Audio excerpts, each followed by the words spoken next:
Doctor साहब, किस तरह से फितनतुल हिंदुस्तान इसका मुकम्मल तौर पे ख़ात्मा मुमकिन है? क्योंकि मासूम निहत्ते शहरी आए रोज़ हम देख रहे हैं कि वो अपनी जानें गंवा रहे हैं और नए नए अटैक्स किए जाते हैं, साजिशें घड़ी जा रही हैं। अब तो हम देख रहे हैं कि हमसाया मुल्क से भी ये बयान सामने आ जाना कि जी ये दोनों की मिली भगत है, फितनतुल हिंदुस्तान की और अफगान तालिबान भी ऑन बोर्ड हैं इन मामलात में।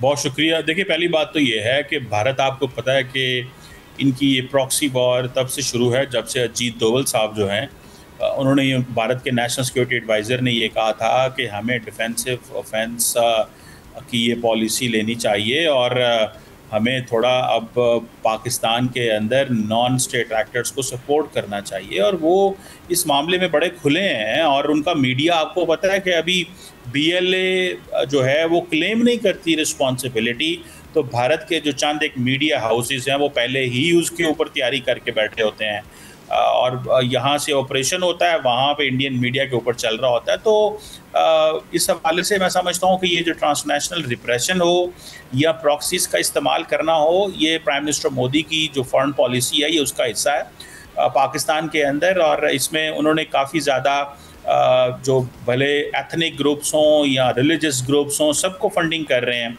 और जिस तरह आपने अफ़गानिस्तान वाले जनरल साहब का रेफरेंस दिया है, मैं समझता हूँ कि ये पुरानी बात है, जारी बात है वो इस सारे प्रोसेस का हिस्सा रहे होंगे। ये पुरानी बात है, उनको इस चीज़ का पता है कि भारत किस तरह इतने ज़्यादा पेनिट्रेशन अफ़गानिस्तान में उस वक्त कर रहा था।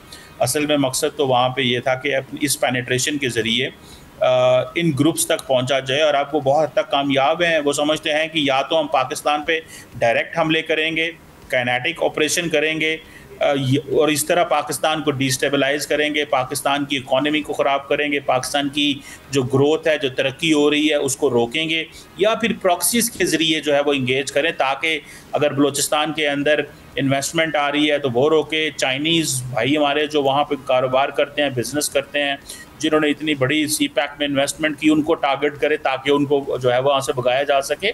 सो ये जो नॉर्मलाइजेशन पाकिस्तान के अंदर है उसको रोकने के लिए, और मैं समझता हूँ आज बलूचिस्तान के लोगों के पास बहुत अच्छा मौका है कि वो उठ खड़े हों। किस चीज़ का इंतज़ार कर रहे हैं कि ये चंद एक BLA के लोग जो बलूचिस्तान के शहरों में ही घूम रहे होते हैं, और कई लोग नादान लोग जो हैं इनको पनाहें दे रहे होते हैं, जो नादान तो नहीं उनको कहना चाहिए, वो दहशत गर्दों की सपोर्ट में बैठे हुए हैं, जो जिन्हें सपोर्टर्स कह सकते हैं, फाइनेंसर्स कह सकते हैं, बेटर्स कह सकते हैं। मैं समझता हूँ कि ये उनके खिलाफ भी घेरा तंग होना चाहिए, ताकि ये जो BLA है और जो दूसरी इनकी एसोसिएटेड ग्रुप्स हैं उनको जो है वो कम्प्लीटली एलिमिनेट किया जा सके। डेफिनेटली। डॉक्टर साहब, एक पहलू ये भी है कि हम जितनी तेज़ी से देख रहे हैं कि अब ये वाक़यात बार बार हो रहे हैं और इसमें जो पंजाबी इसको टारगेट किया जाता है, इससे एक खौफ व हिरास पंजाबियों के लिए ख़ास तौर पे पैदा हो चुका है कि जब वो वहाँ काम करने जाएंगे अपने आप कौन सेफ फील करेंगे, ऑल्दो पाकिस्तान का हिस्सा, और वहाँ से लोग जब किसी दूसरी सूबे में मूव करेंगे वो भी इनसिक्योर फील करेंगे। तो ये जो सूबाइयत हम देख रहे हैं, जो गैप आ चुका है, डिस्टेंस, इसको ओवरकम करना इस वक्त किस हद तक ज़रूरी हो चुका है हमारे लिए?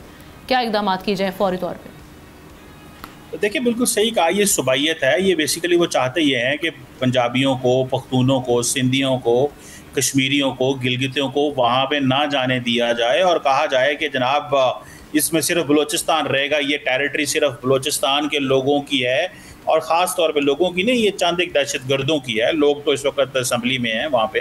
लेकिन सवाल ये है कि मैं समझता हूँ एक तो पाकिस्तान की जो वो चाहते हैं, उनका मकसद ये है कि यहाँ पे टेंशन इस तरह बढ़े कि पंजाब की जो लीडरशिप है वो बोले और लोग नफ़रत करें और गालम गलोच हो और बुरा भला कहा जाए। मेरा ख्याल है कि एक नेशनल डायलॉग होना चाहिए इस चीज़ के ऊपर कि ये जो सपोर्टर्स अबेटर्स जो हैं, ये जो सपोर्टर्स हैं विद इन बलूचिस्तान, जो कौन लोग हैं जो इन BLA के लोगों को पनाह देते हैं, वो कौन लोग हैं जिनको इनका पता है लेकिन वो खबर नहीं देते। मेरा ख्याल है कि जब तक घेरा उनके खिलाफ तंग नहीं किया जाएगा, सबको पता है कि बलूचिस्तान एक बड़ा 43% ऑफ पाकिस्तान टेरिटरी है, वहाँ पे बड़ी इकोनॉमिक पोटेंशियल है, और बलूचिस्तान के लोगों को भी उठना चाहिए कि CPEC में अरबों डॉलर आपके पास आए, आप क्यों उस इकोनॉमिक एक्टिविटी का फ़ायदा नहीं उठा सके, या आप क्यों नहीं चाहते कि इस बलूचिस्तान के अंदर इकोनॉमिक एक्टिविटी हो, आप क्यों जो चाइनीज़ आए हैं उनको जो दहशत। अच्छा डॉक्टर साहब, एक सवाल डॉक्टर साहब, मेरे ज़हन में एक सवाल आ रहा है जिसकी वजह से मुझे लगता है कि हमें शायद नाकामी का सामना करना पड़ता है। मेन स्ट्रीम पॉलिटिक्स में जो लोग हैं बलूचिस्तान के, मसलन अख्तर मैंगल साहब को देखें, चीफ मिनिस्टर भी हैं, एक बड़ी पार्टी के वो लीडर भी हैं, उनके भाई जावेद मैंगल वो बाहर बैठे हैं, दहशत गर्दी में इन्वॉल्व हैं। इस तरह जो हम देख रहे हैं और लोग भी हैं, बुफ्टीज के भी लोग हैं बाकी। तो इसको कैसे दूर किया जा सकता है? इसके लिए क्या लाएमल होना चाहिए?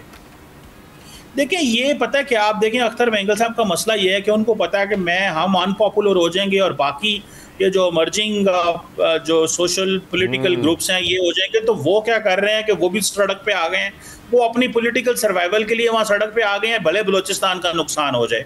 मैं समझता हूँ कि ये अख्तर मैंगल साहब हों या बाकी हों, इनको इस चीज़ का समझना चाहिए। ये बेसिकली सपोर्ट कर रहे हैं किसी न किसी तरीके से दहशत गर्दों के अज़ाइम को।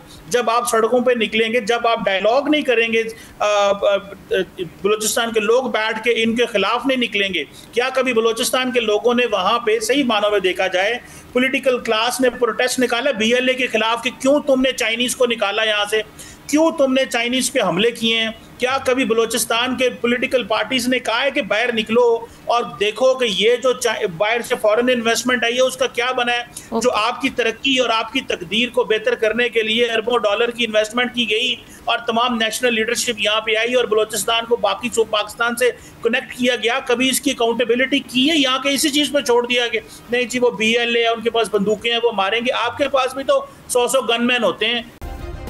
सब्सक्राइब करें और बेल दबाएं ताकि कोई खबर रह न जाए।